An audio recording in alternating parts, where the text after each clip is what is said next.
हिंदी साहित्य के इतिहास के मध्यकाल यानी रीतिकाल और रीतिकाल के अतिरिक्त नाम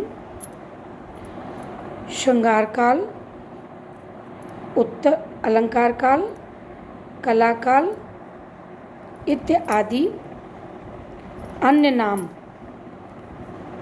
जिनसे उत्तर मध्यकाल को जाना जाता है के विषय में चर्चा की।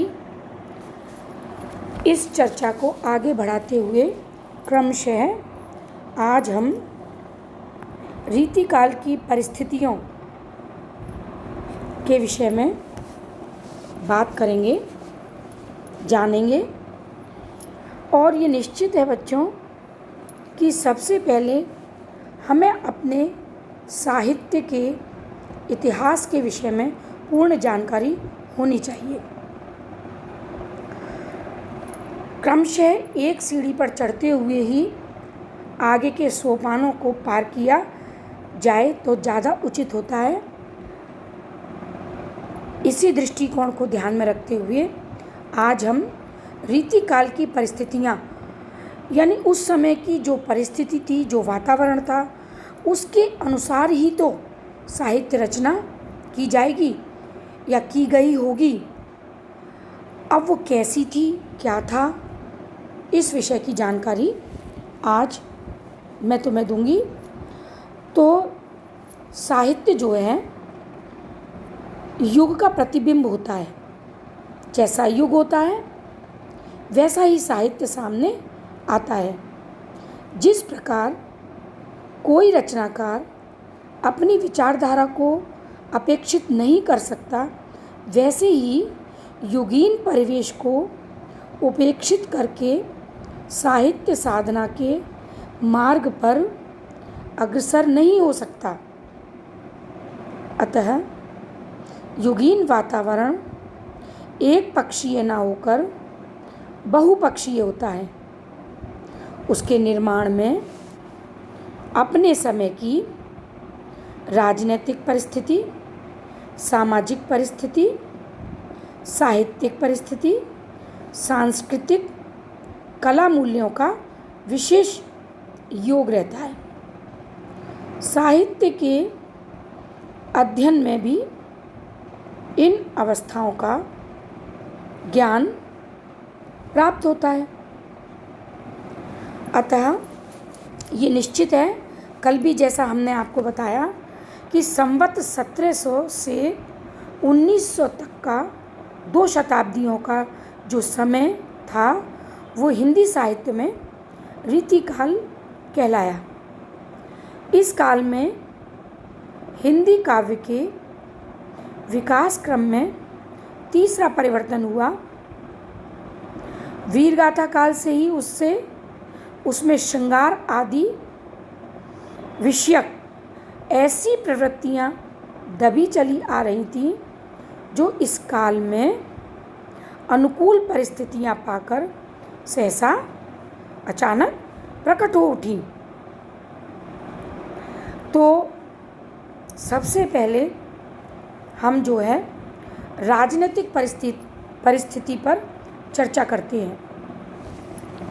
रीतिकाल के प्रारंभ और भक्ति काल के अंत तक मुगल साम्राज्य अपने चरम उत्कर्ष पर पहुंच चुका था। अकबर ने सहिष्णुता की नीति से जिस साम्राज्य का निर्माण किया, वह साम्राज्य शाहजहाँ के समय तक कलागत उदारता और विलासिता आदि में चरम सीमा तक पहुंच चुका था। दिल्ली का शासक अत्यधिक सम्मान मिलने के कारण दिल्लीश्वर ही नहीं था, वरन अपने आप को जगदीश्वर बना बैठा। डॉक्टर नगेंद्र के शब्दों में उसमें 22 सूबे थे जिनकी आमदनी 880 करोड़ दाम अथवा 22 करोड़ रुपया थी। देश में अखंड शांति थी, खजाना मालामाल था। देश में शांति भी तथा राजाओं का राजकोष पूरी तरह संपूर्ण था, भरा पूरा था। मुगल शासकों ने बड़ी बड़ी इमारतें बनवाई। ताजमहल, मजदूर सिंहासन को जो निर्माण कराया वह तत्कालीन मुगल वैभव को अपने आप प्रकट कर रहा था। अब आगे सन 1715 में जब शाहजहां बीमार हो गया, देश में अफवाह उड़ गई कि सम्राट की मृत्यु हो गई।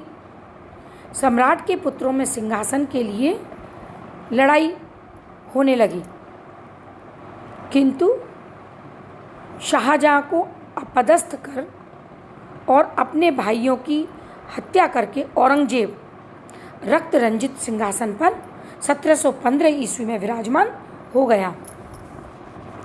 तब अचानक उस शांति व्यवस्था की नींव हिलने लगी। औरंगजेब का शासन संवत 1764 तक रहा और औरंगजेब की कूटनीतिक चालबाजियाँ, क्रूर व्यवहार तथा अहंकारी प्रवृत्ति राजपूत उनसे अलग हो गए। जब उसने दारा शिकोह की हत्या की तो जागीरदारों और राजाओं और हिंदुओं द्वारा धार्मिक उपद्रवों का प्रारंभ होने लगा। वह कभी उत्तर भारत के दंगे शांत करने का प्रयत्न करता और खींचकर मनमाने धार्मिक अत्याचार करता था। कभी अपनी विशाल वाहिनी को लेकर मराठों को कुचलने के लिए दक्षिण की यात्रा करता था।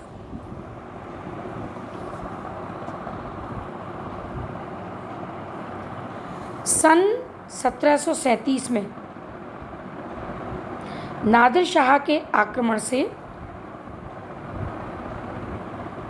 मुगल शासक की जो अवशेष शक्ति थी उसको भी आघात पहुंचा और इस प्रकार जहाँ जहाँ हिंदी साहित्य लिखा जा रहा था उन क्षेत्रों में स्थिति अच्छी नहीं थी। अवध, राजस्थान, बुंदेलखंड में भी स्थिति बदतर थी।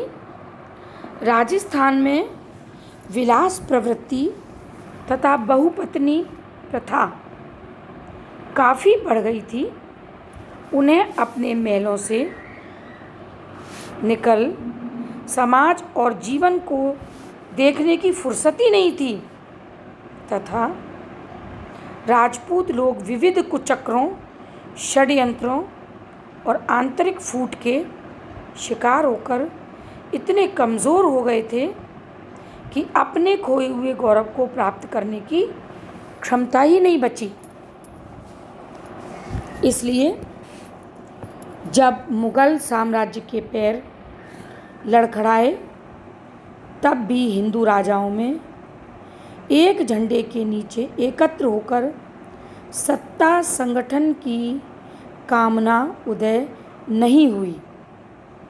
विलास और इंद्रिय लोलुपता उनकी नस नस में समा गई, जिसके कारण वे युद्धों से दूर रहना चाहते थे।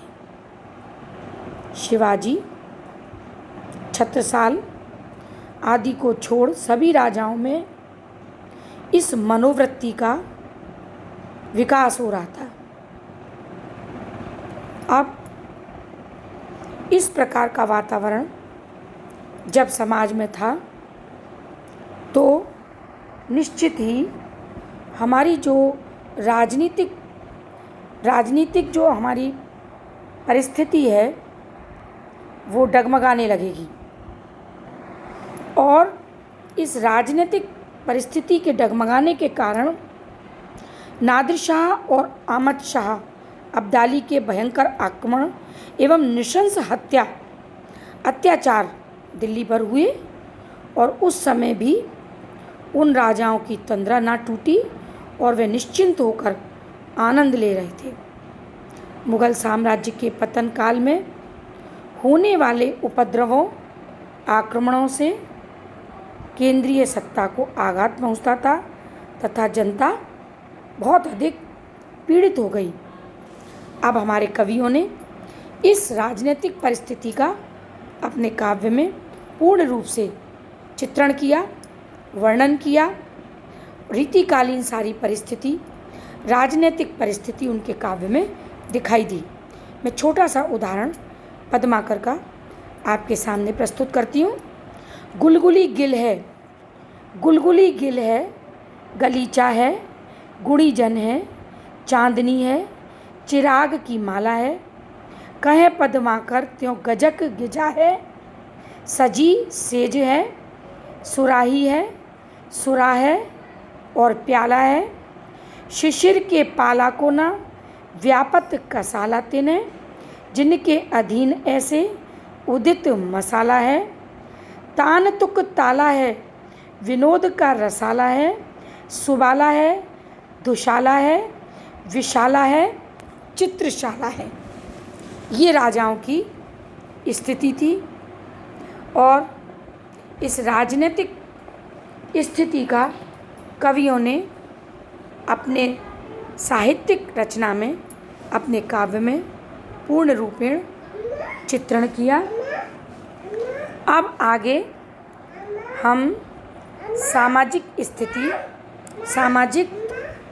परिस्थिति के विषय में चर्चा करते हैं। सामाजिक परिस्थिति के अंतर्गत राजभवनों में अबाध गति से बहने वाली विलास सरिता में निश्चिंतता से डूबकर तरने की आकांक्षा तत्कालीन राजा गण, उस समय के जितने भी राजा थे वे सब सामाजिक जीवन की समस्याओं में जी रहे थे, समझने के लिए तैयार ही नहीं थे कि हम किन समस्याओं से गुजर रहे हैं या ये समस्याएं हमारे जीवन में कैसी स्थिति को उत्पन्न करने वाली हैं। राजनीतिक परिस्थिति का जो स्वरूप था उसका पूर्ण प्रभाव तत्कालीन सामाजिक व्यवस्था पर भी पड़ा, क्योंकि यथा राजा तथा प्रजा। आपने सबने सुना होगा कि जैसा राजा होता है तो प्रजा तो निश्चित रूप से राजा का अनुकरण ही करेगी। रीतिकाल विलासिता प्रधान युग था, ये निश्चित हो चुका। समग्र समाज में सामंती दोष व्याप्त था। सामंती जीवन पूर्ण रूप से विकृतियों से परिपूर्ण था।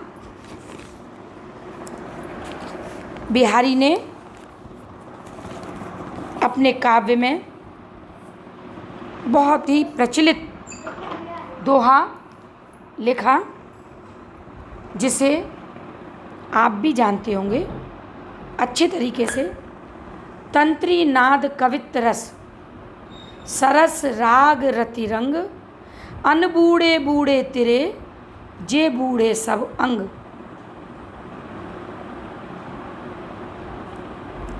जनता में उस समय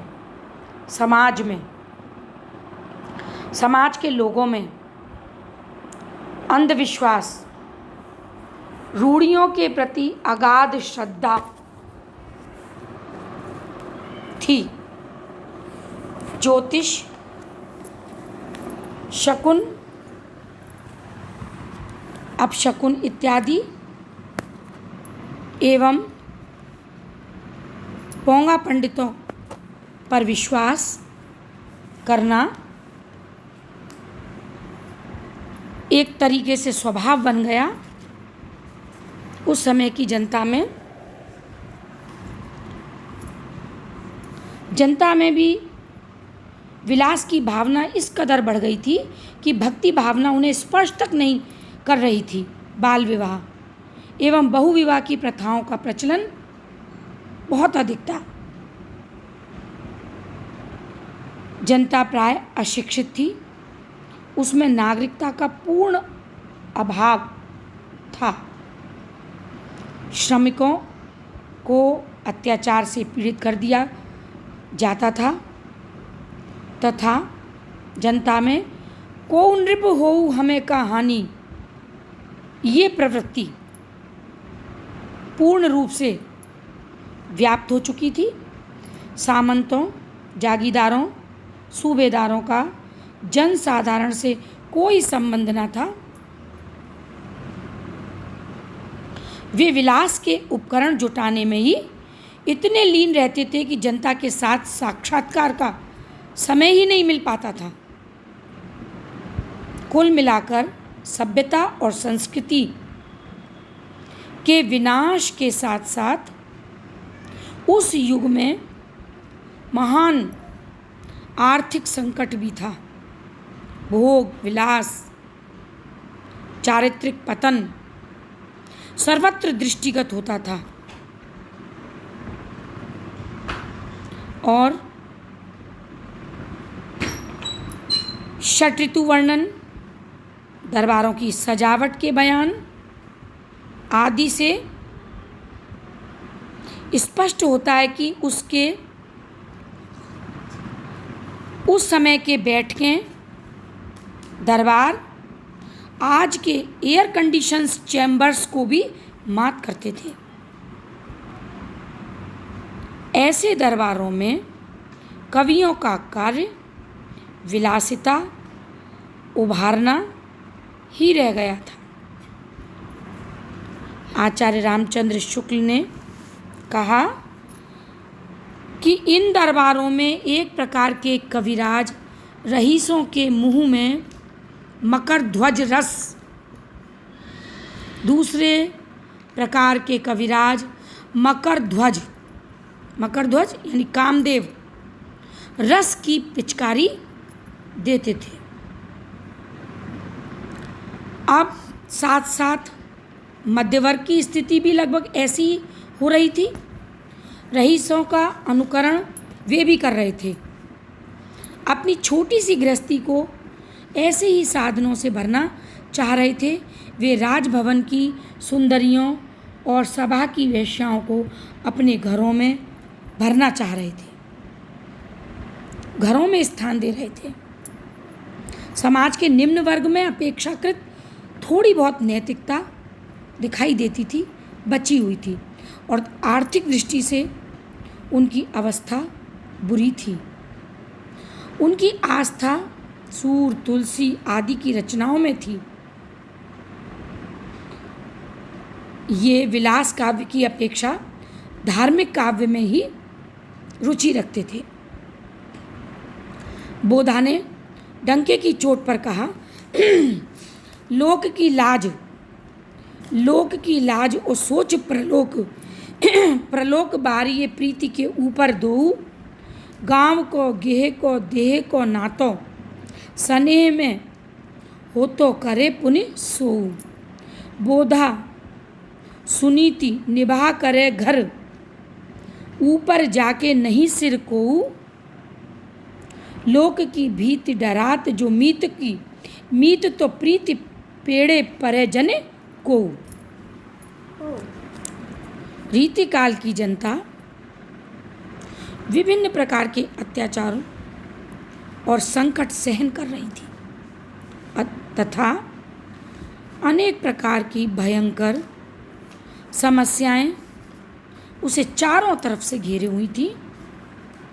अधिकांश लोग निम्न वर्गीय तथा श्रम करके पेट भरने वाले थे और विलासी उच्च वर्गीय लोगों के शोषण का केंद्र बने थे। लोक जीवन की भावनाओं, आकांक्षाओं एवं विश्वासों के प्रवेश के लिए राज दरबार पर मानो कड़े ताले पड़ चुके थे। ऐसी थी हमारी उस समय की सामाजिक परिस्थिति। अतः कवियों ने अपने काव्य में उस सामाजिक परिस्थिति का भरपूर वर्णन किया काव्य रचनाओं में, और उस समय के उच्च वर्ग को, राजाओं को अपने कटाक्षों से, काव्य कटाक्षों से जागृत करने का, सचेत करने का, अपने कर्तव्यों के प्रति पूर्ण रूप से निर्वहन का रास्ता दिखाया, प्रयास किया। इस प्रकार रीतिकाल की परिस्थितियों के अंतर्गत आगे बढ़ते हुए धार्मिक परिस्थिति, साहित्यिक और कलात्मक परिवेश के विषय में हम कल चर्चा करेंगे।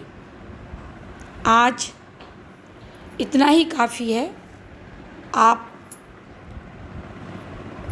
अच्छे तरीके से समझकर इसे एक बार पढ़िएगा, फिर आगे हम रीतिकाल की और परिस्थितियों पर कल पुनः चर्चा करेंगे।